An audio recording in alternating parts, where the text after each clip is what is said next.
Three. All right, so welcome back to our weekly edition of the forecast contest. I was going to start off with the most recent verification, um, but Dave Darkangelo was giving us some interesting insight into the gas market. So, Dave, if you wanna share your thoughts on that, that'd be great. Sure. So one thing that's happened in the gas market is it's been on a fairly long and regular increase in price. Front month gas and the entire like natural gas strip has been quite elevated. It's gotten quite a bit of publicity for a commodity that had been really left for dead the last decade, with kind of only a few exceptions here and there. We've seen it really come to life, and there's been a little bit of speculation as to why that might be so. I can share that. I think we were just going over the numbers before the recording started, and Dave, do you remember? Was it we on like pace for a number six hottest summer all time, or seven, something like that? That's right.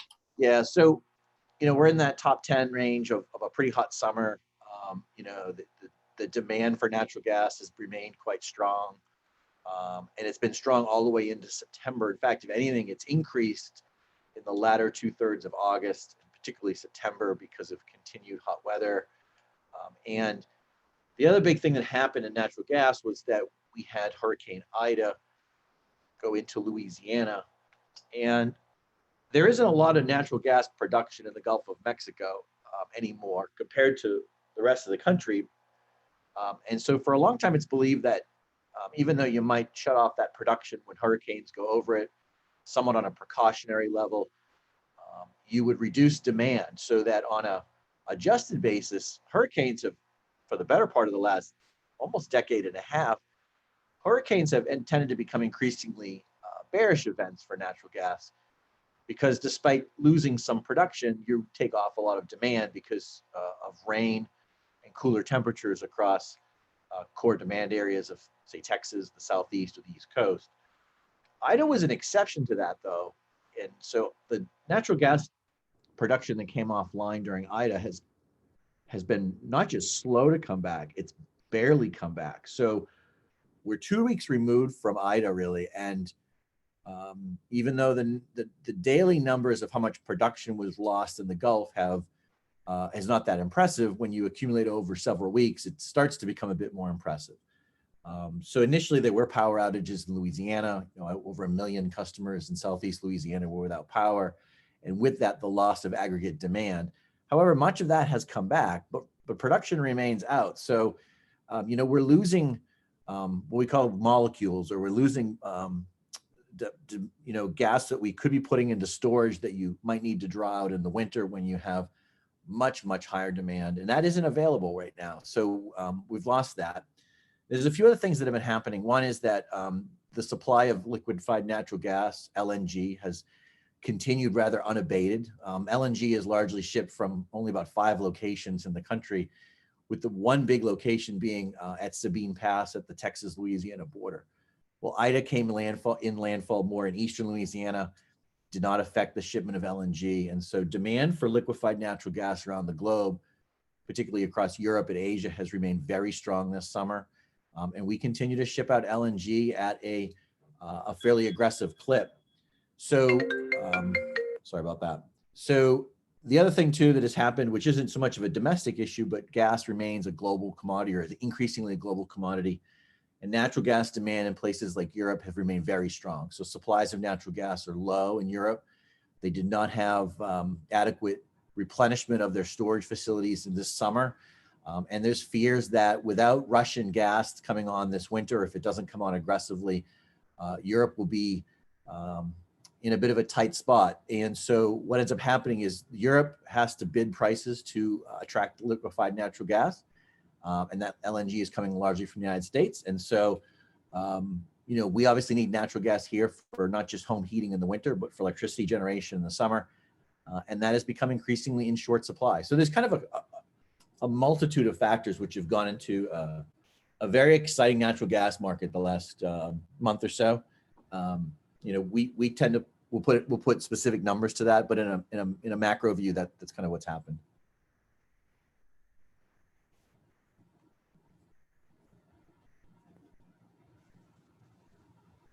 It's all fascinating stuff. You don't normally think of there being uh, potential natural gas shortages, since I'm pretty sure it's like pretty pretty common stuff, or abundant, I should say, is a better word. But thank you for that. That's really a very interesting. You don't normally, like I said, you don't normally think of natural gas being in short supply, but um, we'll hopefully it doesn't end up that way, but certainly bears watching as we get um, further on into the winter. Sure. Yeah, I want to add to that, Michael, real quick. I'll take a quick minute to add. It's not that it's in short supply today. Well, yeah, There's more than enough to meet September demand, but the market tends to look forward, and the concern is that we have not put an adequate amount into storage this summer. We start drawing on our natural gas inventory, our reservoir of natural gas in this country in the month of November. So what has happened is, because we have had less natural gas going into storage this summer, we haven't filled that balloon, so to speak. And so, the balloon isn't stuffed full of gas. It's something that's, maybe some percentage less than what it would normally be to be considered full. So we're kind of going into winter, or the fear is that we're going into winter with kind of a less than full gas tank. So, we're thinking about going on a long road trip, and we haven't really quite topped off, to put it in more layman's terms. And so the fear would be, if we start off the winter with some cold, or if we get into the core of winter, December and January, and we have sustained strong cold where there's demand, which would be like the Midwest, Northeast, and Texas. If that occurs, then we will, that gas tank starts running lower sooner, and we start getting nervous, and that obviously was what makes prices move. yeah, I see. All right, well, thank you again for that. Uh, so without further ado, in spite of us talking about all this heat, we'll jump into this most recent verification, which was a surprisingly low 36.7, which was below the 30-year, if anyone can believe that in this day and age. Um, so naturally, pretty much everyone did quite poorly. There were a few that did less poorly. Philip was our best human forecaster with the right twice a year CFS, hitting the only positive score for the week. So without further ado, we'll jump in to see first off where this ranks. I believe that's 50 out of 72, so definitely one of the colder years, or colder periods, I should say, not years, we've had in quite a while. Looking at the map, we can see where all the cold came from. Pretty much lost any demand that was available. In the Northeast was definitely not there. Cooler in the West Coast as well, so probably took a hit to demand there as well. Surprising that it was so low despite Texas being warm, since Texas is a fairly big producer, especially in the early September, where you're not really expecting much in terms of demand in places like the North, Maine, North Dakota, etc. But a couple of big ticket areas, New York, Philly, Baltimore, Washington, all about 5 or so degrees below average. Looking at the degree day departure here. Yeah, so looks like about 6 degree days were lost, or what does it say? Three in New York, 4 in Philly. So not insignificant areas. Even Chicago lost too. So big population areas took hits. Whereas the only really truly warm place with any number of people the uh, western portion of Texas. I don't think there's too many people out in the Panhandle, but um, you know, Houston and Dallas and San Antonio, if I can find Dallas even. There's Dallas.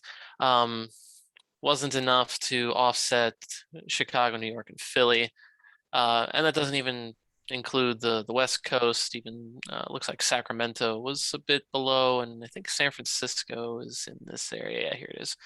Uh, so a lot of big cities were below average. Hey, Other than, Michael, yeah, this is Dave again. Hey, I want to throw a caution flag. Actually, a huge caution flag if I'm the coach. sure. So this is the map of verification, right? Hot over Yeah. Texas and Oklahoma, cool in that arc from California to the Northeast, including Hmm. kind of the Southeast. If you go back to the verification, can you bring up my forecast map? Yes. Let's see. Fine. There you are. So I miss California, but in terms of like weighted national degree days, it's not really that important. But this to me felt like a fairly good verification, although my number was disgusting. So my caution flag is this, is that like getting the heat right in Texas feels like a win. And from a market perspective, I think that, there's two things that we consider. One is kind of like the accuracy of the forecast, of which mine was clearly lacking. But I think the sentimentality of this, of which the market does trade an awful lot in, kind of was in my favor here. So yeah, with the exception of California, a cold Northeast and East Coast was the right call. It ended up being a little cooler in Chicago. I had that painted normal instead of below.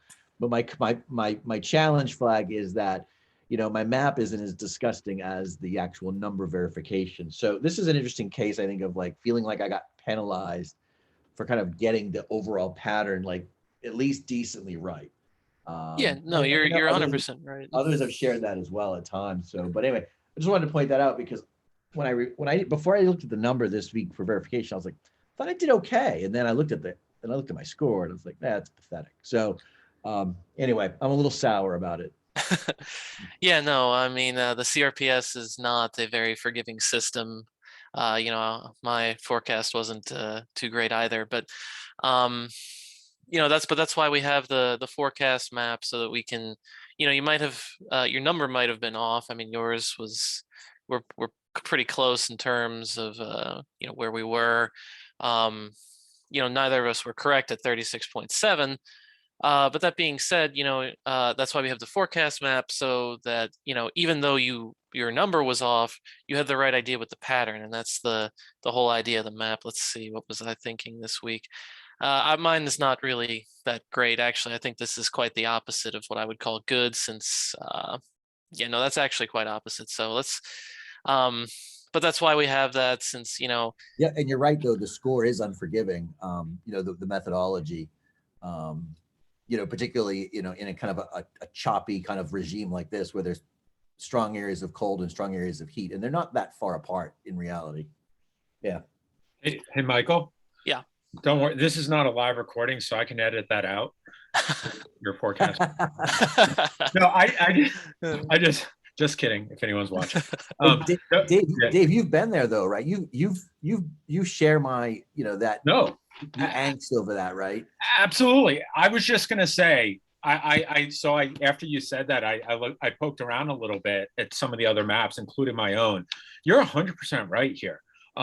You're looking at your map. You really did a nice job. I mean, I looked at the EC because we have the EC there, the CFS. I looked at my map, and you really right. I mean, that's not crystal clear that's was going to look like what verified, which was very close to what you had, especially for the eastern 2/3 of the country. So I think that was a really good call. And again, the other reason that's a good call is because for folks looking at this and watching this, it's not. I know we're forecasting explicitly the national gas number, but at the end of the day, a lot of folks like Dave, I think, are also looking at regional kind of patterns and stuff for power traders and electric traders. And from that perspective, you definitely did do much better capturing the ERCOT type heat, while other areas of the country did not see any kind of significant event. So that was good. Thank you. The numbers don't show it though. Well, again, though, I mean, but from a regional perspective, then that obviously matters for the business. So yeah, I want to point out a bias too here that may be showing up. Not truly respected to our numbers, but the Western United States, despite being in really epic drought and all these wildfires, and there's been pieces of heat in the West. A lot of it happened in the first half of summer, and I haven't looked. I can go look myself, but like it feels like we're all over forecasting heat in the Western United States. If you looked at maybe some like mid-July to present, my guess is the West has not been the hottest place in the country. Or if it is, it's only been an accumulation on like a small number of days. But we've, I think, all tended to over forecast the West. Is that very, yeah, that, and that's not like, so it's really centered in the Northern Plains. Don't get me wrong, it's hot in the West. It's been a very active monsoonal season, obviously, in Arizona, but it's not as dramatic as maybe we would have imagined. I think in a tendency to, and this doesn't accumulate a lot of CDDs in summer. So I think we're getting a little bit of a big grace window that, but we're all tending to over forecast. We've had more cool shots and more cool volatility in the West than I think our maps would have implied. Just want to say that. Yeah. I mean, for all the heat wave, Seattle got 100 and what they hit like 15 degrees or something. They're about half a degree off normal. Yeah, since mid-July. Yeah. Yeah, so it's a bit hard to kind of keep that in check sometimes. You get, you see the stories on the news and all the the heat waves and everything, and you kind of internalize that a little bit. Hard to keep that out of the forecast sometimes. Yeah, that's absolutely true, Michael. There's an internal bias which ends up getting created. It becomes a self-fulfilling thing that's difficult to break.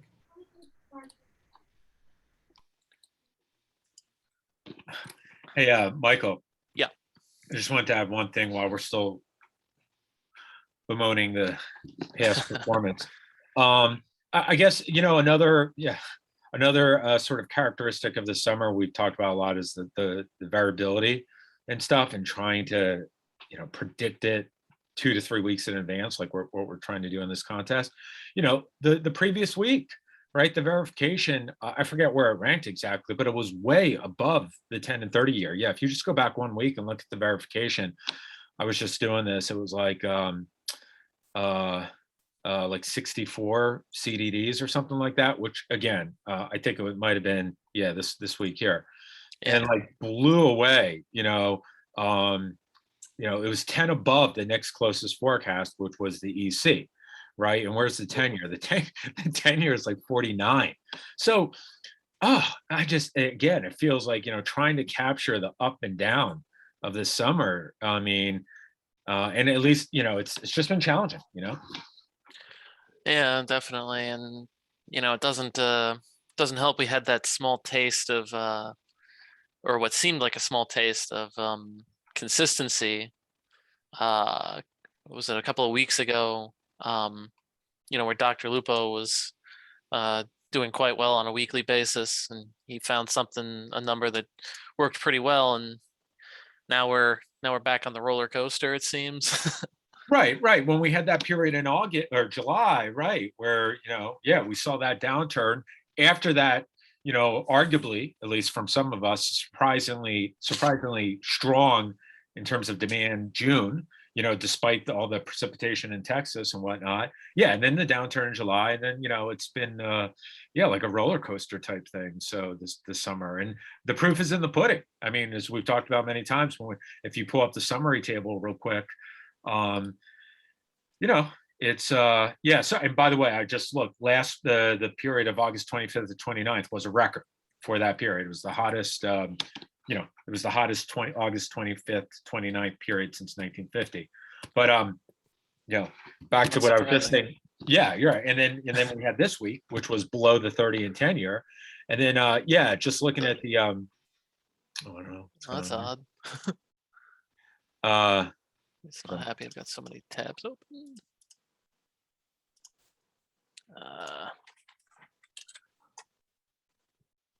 Well, see while I can see if I can fix that. Yeah, and then I was just gonna say, while that you're trying to pull that up, I was looking at the summary for summer again in terms of like the directional hit rates and stuff. And again, many of us are still struggling to get above the Mendoza line, where I guess not the Mendoza line in baseball is 200, right? In forecasting, it's 50, right? 50%. So yeah, you see it here. I mean, some big names, down there. So Am I a big name, Dave? what's that? My big name, I'm only hitting 50%. Yeah, well, you're right there. You're right at the Mendoza line. So you got a lot of pressure coming up here these next couple forecasts. This is going to break it. I think it. I like participating because, the contest gets, we get a collection of people who come from all kinds of backgrounds, and all kinds of expertise levels, and I think it's demonstrating the challenge that we have, how difficult this forecast problem is. No, listen, Matt told me the other day that he had to cut prices by 25% because of this forecast. Wait, I did not see that discount come across. Yeah. You should call him up after this. Matt, I'm just kidding. He's going to hear about that. You should edit that out. No. Overall, Matt's been one of our top performers. We all go through some funks, right? But no, it's been a tough one for sure. Speaking of Matt's, if I may, if Matt Lanza, whenever he forecasts, he doesn't forecast often, but he's got 100% directionally correct and the highest score of anybody. Only 7 forecasts, but whenever he forecasts, you have to make sure you pay attention. He's got the tea leaves. Yeah, he picked the right 7 forecasts, and I guess I'm going to dig my hole even deeper here. Professor Roundy picked the 7 wrong forecast, I guess. But no, it's been a tough summer. It's so funny because I remember before the summer, I think we've even talked about thinking like, all right, maybe we should change the directional correctness in the summer to the 10-year because the 30 year is too easy. It's like forecast warm and you'll do well or whatever. You know what I mean? You'll be fine. But this summer, yeah, not so fast. So that's all I had. Which if any of the students watch this video, they'll at least get to see that not only do the people with experience struggle with this still to this day. It's not as easy as it looks to just forecast warm all the time in the summer and warm in the winter too. But there's a little bit of more skill involved than just that. In all seriousness, Michael, I think that's such a great point. Like, it is one of the primary reasons why we do this. It really is. Like, I hear from a lot of students, and I understand it. Like, a lot of them are intimidated to forecast and participate because I don't know that much about medium range forecasting, and I'm going to embarrass myself and such like this. And that's why I also appreciate the fact that Matt Rogers, Dave Darkangelo, all these folks who are participating, and it's a humbling, and what it shows is how humbling these periods are. This is still at the edge of really forecast skill here, and there's still a lot to learn.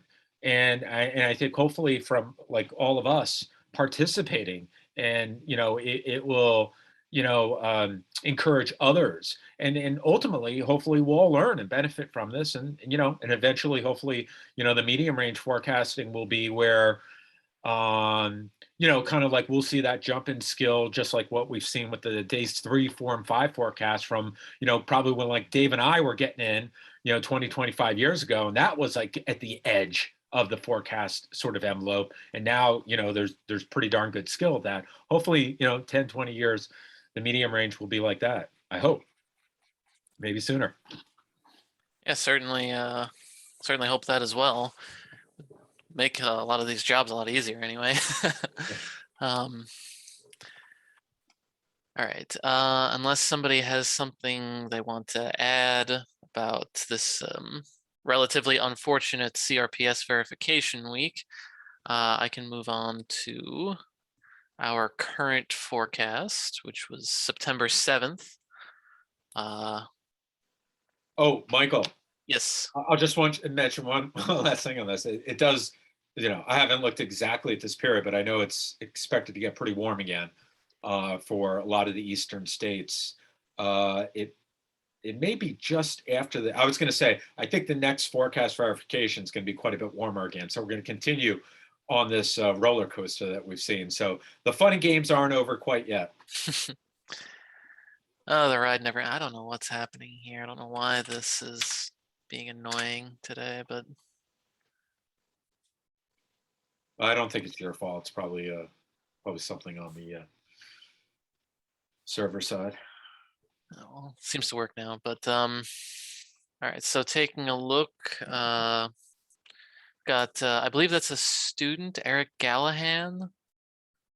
Right. I think he's a Missouri student. Yep. Yeah. That's his. I believe that's his first forecast. So hopefully we might take a look at that a little bit.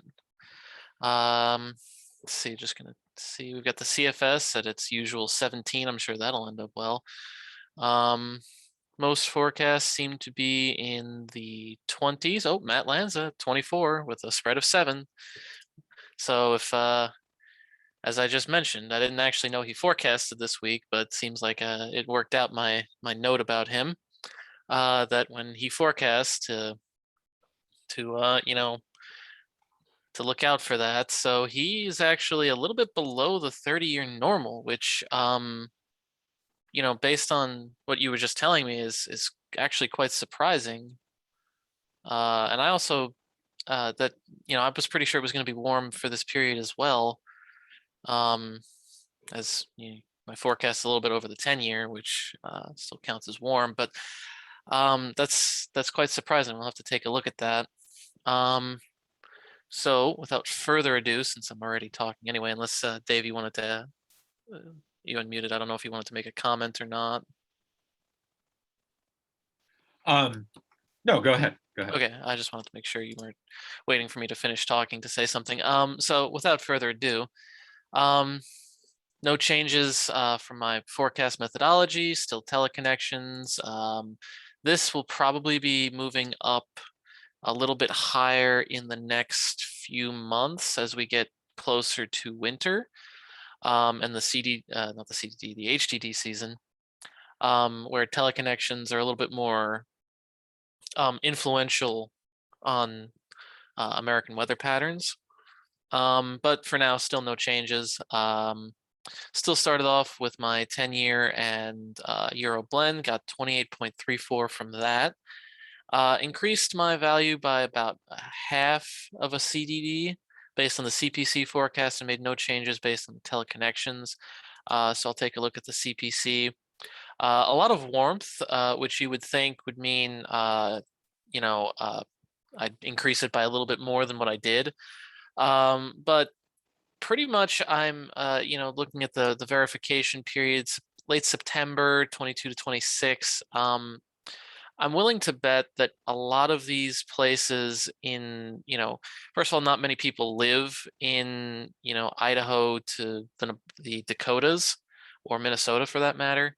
There are people there, but not like a huge influence, especially considering that late into September, we're already starting to wind down CDD production anyway. Same thing goes for, places like upstate New York and Maine and places like that. The heat wasn't too crazy along the East Coast, only 55% chance above normal. The big one to me was Florida and Georgia being above. I believe Savannah is right along in that area there along the coast. Of course, Florida, big demand area. So I tempered my increase a little bit because I'm not expecting there to be a huge amount of demand in this area anyway, and they're not really too big on the heat. It would seem to me, that only 55% chance doesn't scream, massive heat wave. As for the teleconnections, no big spikes that I saw on Tuesday anyway. It doesn't look like it's changed since then. All around neutral, so not really a signal to be had there. So I think I upped my spread back up to the 30-year. Yeah. Um, after having taken it down during that period of relative consistency, to account for the last couple of weeks being a bit wild to say the least. And then forecast map, uh, expecting some warmth in the eastern half with relatively normal conditions elsewhere. That's my forecast. Any comments, complaints, questions, or concerns?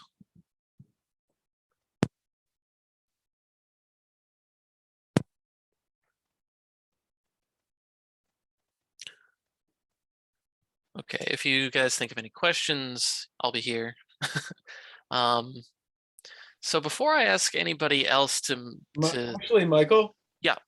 Yeah, let's just because we have a couple minutes and we haven't done this in a long time. Why try what you just did again, but do it in a short, abbreviated, capture the highlights, Dave D'Arcangelo is your audience, and you just have like the 2-minute drill. Give him what he needs to know, make it as succinct as possible. Only the facts, only okay. what matters. Why don't you try that again? Okay, sure. So my forecast was And talk to Dave. Talk you don't have to link, but I think it helps if you actually don't make it vague. But like, hey Dave, good to see you again. Whatever, pretend Dave's standing in front of you and you're literally talking to him and give him the download if you don't mind. Go ahead. Okay. Hey Dave, I know you don't have too much time today, so I'll be quick. Forecast, we're looking at 28.8 CDDs with a average spread of 8. Big highlights, we're expecting some warmth along the eastern seaboard, as well as the parts of the central United States, as you can see from the map that I will pull up. Not expecting the northern areas of this map to affect the CDD output too much, so that's why we're not going as high as we normally would. No impacts from any of the teleconnections are expected at this time. And that's pretty much it. Do you have any questions that I can help you with? Yeah, I got a couple of questions. So one Sure. question is, this time of year, I start to get a little nervous that we are flipping out of an environment that we go from heating demand or cooling demand to heating demand. When does that start to happen? I'm not sure of the exact date, usually in early October or the month of October, but I will find out the exact date and get back to you on that. Okay, cool. And then the other question I have is, so it's been a pretty warm look since mid-August, and I know the vendors out there have all had to kind of keep edging their forecast hotter in September. Seems like you're going with kind of a reasonably hot forecast. What kind of temperatures would those be in, like, say the mid-Atlantic? You're putting above normal on the map. What would a reasonable temperature be, say in Washington, D.C. or Philadelphia? I would say mid 80s, low 80s, in that range. Okay. And then the other question I have is, I kind of see your map, and it looks like we're going to be in a hot stretch leading up to that forecast window. I know next week is forecast to be pretty hot in the eastern half of the country. What do you think could go wrong? Like, what are we missing here? Like, what's a potential landmine that we step on? Could it get hotter in like Texas, or could it get cold? Like, how do I know? What's the risk of, like, say, that happening? Well, there's always a risk. Certainly there's potential for a tropical cyclone as well to strike somewhere in the south and hinder degree day demand by keeping the temperatures a little lower um, over the course of maybe a day or two. So that's one potential risk in the south, which again, one of our primary demand regions at this point in the year, as well as one of the areas we're expecting to be above normal. Mm-hmm. As for how do we gauge that risk? Like, we know it's still hurricane season, and I know we just named the M storm yesterday. Like, do we have a sense of, like, are we kind of like winding the season down? Are we going to be kind of inactive? Can I not worry about tropical cyclones for a few weeks? Or it's like, how do you gauge that? So there are a few areas of interest that we're looking at this time. There's an area of low pressure expected to develop in the Western Gulf over the next couple of days. There's also an area expected to develop, I think just came off the coast of Africa. That's also expected to develop over the next couple of days. So definitely not ready to close the door on the hurricane season just yet. So it looks like we're heading into a couple more active storms before we start to wind down in October. Um, so definitely something to look for. It's too early to track exactly where they might go, but we'll keep you updated if anything changes. All right, cool. Thanks. Appreciate that. Yep, no problem. Good job. Thanks. Yeah, Michael, I was just going to say, particularly that first answer, I thought that was great. And I was just thinking like that'd be great for next week and in the future for the students to see. It's not easy. By the way, I think that's a big improvement from where you were like a year or two ago. It's very easy to hem and haw when someone gives you asks you a question that you don't have the answer to, and you start just blah blah blah blah blah. But I liked how you made it very clear. You said, "Hey, I'm not certain. I think it's about this. I'll get back to you in a minute. I'll get back to you after this and let you know for sure." I love that. That was beautiful, right? And then I just thought that was really good. I was just thinking in terms of I was thinking in terms of Dave's second thing. I thought your answer was good too, but Bob Hart has a good page too on some like tropical cyclone climatology stuff. It's a kind of cool thing. Like if you're like I was thinking about this too in sort of my day job. This question about like what are the risks of the energy producing region, and I don't have the numbers in front of me, but like I know just from historical research that I've done on this, the risks go down dramatically after September, right? Because after September, it's a really significant kind of shift from the end of September into early October, where the storm track really starts to take a hard right turn, such that like the risks are Bay of Campeche, Caribbean, southern Florida, and then out to sea, as opposed to the northern Gulf. It's not unprecedented, but it really shifts a lot lower. So, i.e., if we can get past the next 2 or 3 weeks without another major hit in the energy producing region, then the risk for any kind of further production impacts are pretty low. Yeah, I happened to it's funny, I had just looked at the CPC, not the CPC, the NHC maps for the hurricanes earlier today, and happened to know that there were 2 areas that they were looking at for development, and was also hearing that with the MJO heading back into phases 2 and 3, apparently that's very conducive to tropical activity, I think in the Gulf. Hey, Or at the Michael, very least. so that's kind of what that's a good point that you should have mentioned, that we are in a kind of in an environment. So like the point you answered the question well with regards to like the areas of interest from NHC, but like the second derivative thinking is actually what you just said, which is that MJO phases 2 and 3, or you could add some of like your own, once you have some experience, you can say like, yes, that is something that I've seen in the past. It's favorable for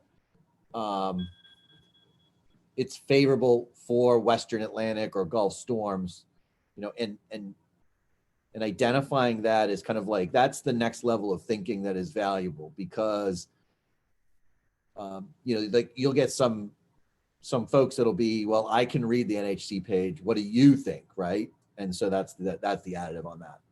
Yeah, no, yeah, I know what you mean. No, you did a good job. Don't get me wrong. I'm not. That's not a criticism. It's just like that's the kind of like. No, I understand. Then, no, you're I'm going to add one more thing to that. To any answer you give,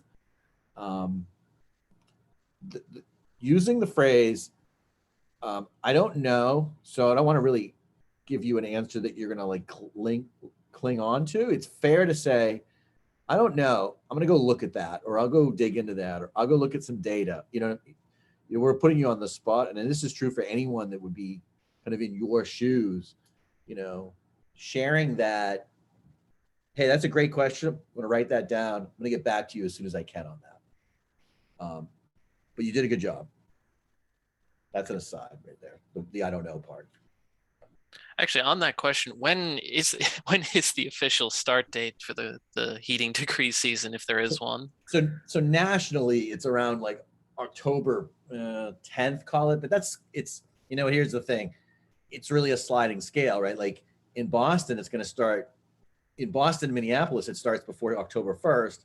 And in like Dallas and Atlanta, it's not until like the third week in October. So it's a big window. And I think then it starts to become a question of who's your audience. And if they're like, where are they kind of like, what are they looking at? What markets are they trading? What data set might they be analyzing? There's no hard and fast on that. It's a question though that comes up all the time. But officially it's somewhere the first week to 10 days of October. But here's the thing. I actually argue from a demand perspective, Dave Margot, and I'm not sure if you kind of looked into this or remember looking into this. The switch to heating demand doesn't occur automatically when average temperatures fall below 65. When we actually start accumulating HDDs, we're not adding heating demand. I don't think we add heating demand nationally until our average temperature gets down around 58 or 59. But I'm open to, so that's an open for debate question. Okay, thank you. Hey, I wonder, Michael, I know, I wonder if we could change topics just slightly and talk a little seasonal, if that's okay. Yeah, go for it. And Dave, I was just going to ask you a question as, we finish up here the last 10 minutes or so. I mean, again, as sort of as much as you want to talk about it or can talk about it, but I guess I'm thinking about, I'm thinking about this winter and, so obviously there's, I think you alluded to this a little bit at the beginning of the call, but there's more sensitivities than normal maybe because the market's already gone up so much and things like that. And, some of the forecasts out there, the CPC and different groups are suggesting we'll shift a little bit more into La Nina again, which all things being equal sometimes has a cold connotation with it. I guess my question is, how do you, when you think about, you could do it from your context or just the market context, and obviously you don't have to name any names, but just more general thoughts. Like, where do you think the skill is at this point relative to a benchmark such as, I don't know, the 30-year normal, let's say? Where do you think the skill is in September and October in terms of predicting, heating season type, temperatures, Degen Feb type forecast versus the 30-year? Is it, is the market, is there opportunity, is it significantly above now? Have we gone to the point where in general, there's pretty good skill against the 30-year? Is it about the same as the 30-year? Is it worse than the 30-year? And then my second related question is, in terms of what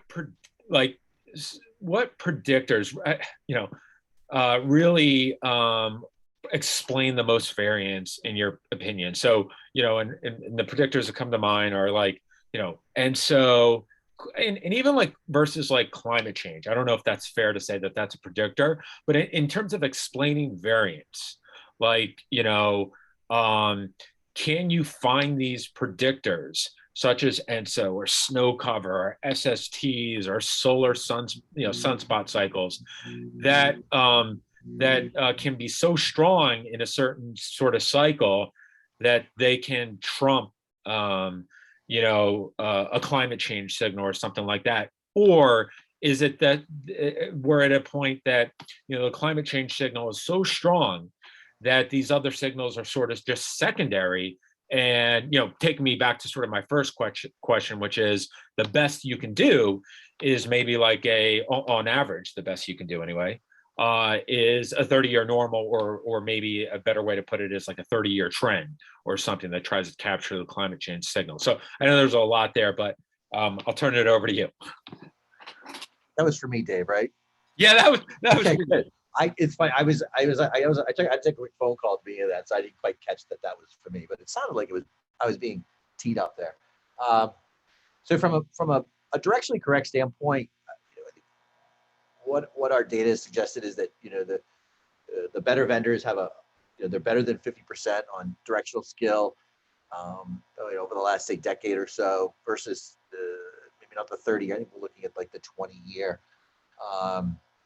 So there's directional skill, but it's very challenging. These signals you mentioned, even if you kind of can get them right from a very macro perspective, there's so much that gets involved with the intricacies of the season with regards to the deformation of the stratospheric polar vortex or specific convectively coupled Kelvin wave passages over the correct regions at the right time, and that really kind of makes or breaks the season. So we haven't really seen good predictors this far out. September and October, snow cover doesn't seem to play much of a role. If it does, the evidence is pretty scant. We got some indications from regards to like the directional component of the QBO. ENSO plays a small role. It has a small fingerprint in terms of the macro part of the season. But here's the challenging part is that ultimately the season gets made up of kind of like a couple of big events, either like very warm or very cold stretches. Last winter was a really great example of that. And it kind of refuted a couple of ideas, right? Which is one is that you can kind of get the seasonal signal right and miss some of the really big details. And then secondly, the climate change still has this kind of like overarching dramatic impact. And I think from a standpoint of long-term numbers, the climate change thing is obviously real, and it's manifested in shorter-lived cold events, but it hasn't lessened the magnitude, right? Because climate change would not have told you that Dallas, Texas would have been -5 middle of February of this past year. So the volatility is still probably way higher than the climate change advocates would have you believe. The tails of the distribution are very wide. But yeah, this far out, we're not really seeing much suggestive of a lot of skill. And I think that's somewhat fun. I think that's good because if we kind of knew how the season was going to stack up with some skill, and we no reason to stick around for the fireworks because that would all be kind of written in stone already.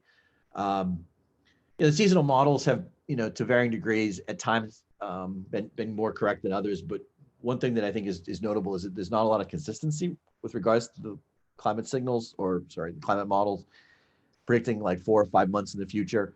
And again, even if they get the kind of overall tone and tenor of the season, there's so much kind of meat that's missing with regards to the volatility and the characteristics of potentially large events that last, for a couple of weeks. Right, we're not even getting monthly right with enough frequency to kind of find it actionable. And Dave, do you think the better vendors are better than I presume like you look at things like the C's, like the ECMWF and the CFS seasonal models? Is that Yep, is that we fair? do. Do you how do you think the better vendors, whatever, compare to say I guess let's say the better model, presumably is the ECMWCs. And I don't see all the vendors either. So that's I'm probably going to get an email or phone call from somebody that's saying like, well, we're doing it better than them. Right. I'll probably hear that in the next couple of weeks. I've seen that the better vendors are at least matching and outperforming the climate models like the CFS and the Euro monthlies and seasonal by a small margin, but not a big enough margin that I'll keep going back to the word actionable, right? You have to be able to make a forecast that is not just accurate but actionable, and that's really the key part, right? Even if we had a forecast that was suggestive of like, well, we're directionally correct 70% of the time versus 60% of the time with regards to like our hindcast forecast. Okay. I don't really know what that means in terms of how to present and utilize that, right? Here we are in September, and the gas market is, gone a bit bonkers, and if someone's going to put on a trade for the month of January and rest that completely on weather, they're putting a lot of faith in, still what is a low skill forecast, right? And like, what does it mean to be directionally correct? I get what it means from a technical perspective, but what if you say it was 1 degree above normal and it comes out 10 degrees above normal? Is that a good forecast? Well, you were right. You kind of get to go +1 in the directionally correct ledger, but it's not really that good. Maybe it's not good at all, actually. So that's I think some of the challenges that we have when we look at long-term forecasts. It's kind of funny you mentioned long-term forecasts and skill, and here we are. We're in a forecast contest. We're trying to really kind of hone in on skill in the week 3 time frame. It's incredible the amount of shocking forecast changes you still see in the 6 to 10 day. Yeah. Right. Just next week, and there's great opportunity for there. I'd love to get some deep research into like forecast changes 8 days out, and how we can kind of take better advantage of those, because that's actionable. And I don't mean to denigrate or minimize the efforts of making a better 16 to 20 day or a better seasonal. I think that those efforts are worthy and they are valuable. And I think there's always new technology that's being brought to the fore. Like we're seeing some teams look at machine learning and maybe deep learning with regards to examining some of those signals. That's really valuable. You just don't know where the breakthrough is going to come in. And maybe it's not even a breakthrough that we're looking for. It's just small incremental change. And when that tips over towards actionable, I don't know. That's a separate question entirely. But it doesn't mean we shouldn't keep making efforts in that space, subseasonal or seasonal, to try to make advances, because I think there's a lot of learning that can happen. It's just that we give a lot of mental energy to something that is tough to present and clearly define to end users. Yep. Tells us we're out of time. No, that's great, Dave. I was just thinking, I know we just have a couple of minutes, but your point about the flow, of the winter, I think, yeah, that's so important in terms of the market, right? And especially a market like this, like where we are right now, like the difference. Let's say this, this winter ends up being at the 10-year normal or something, like overall, like these GemFab or something. But let's say it starts really cold and finishes really warm versus starts really warm and finishes really cold. Again, same net outcome. The differences in terms of the market swings, I would imagine, would be dramatic, right? Like if it starts off really cold, the market's going to freak out and think the world's going to end, and it's going to go way up. And then when it sees, oh, wait a minute, but late Jan and February coming in really warm, oh my God, okay, we're not all going to freeze. And then it will swing back down. Versus the other way around, it probably wouldn't be as dramatic, right? If it starts off. Absolutely. Right. That's 100% true. Last winter, ended up verifying slightly colder than the long-term average for the southern, half of the country. And a lot of that was really the February event. And by then we preceded that with, 8 weeks of pretty warm to very warm temperatures. And while there were some fireworks and theatrics with regards to Texas and losing power and, frozen turbines and frozen, natural gas pipelines, at the end of the day, it really wasn't that consequential. It was a momentary splash in a pool that ended up becoming pretty tranquil again. I think actually funny after Dallas was -5, I think they were in the 70s 6 days later. Right. And It's just like, well, that was winter. I hope you enjoyed that 10-day stretch.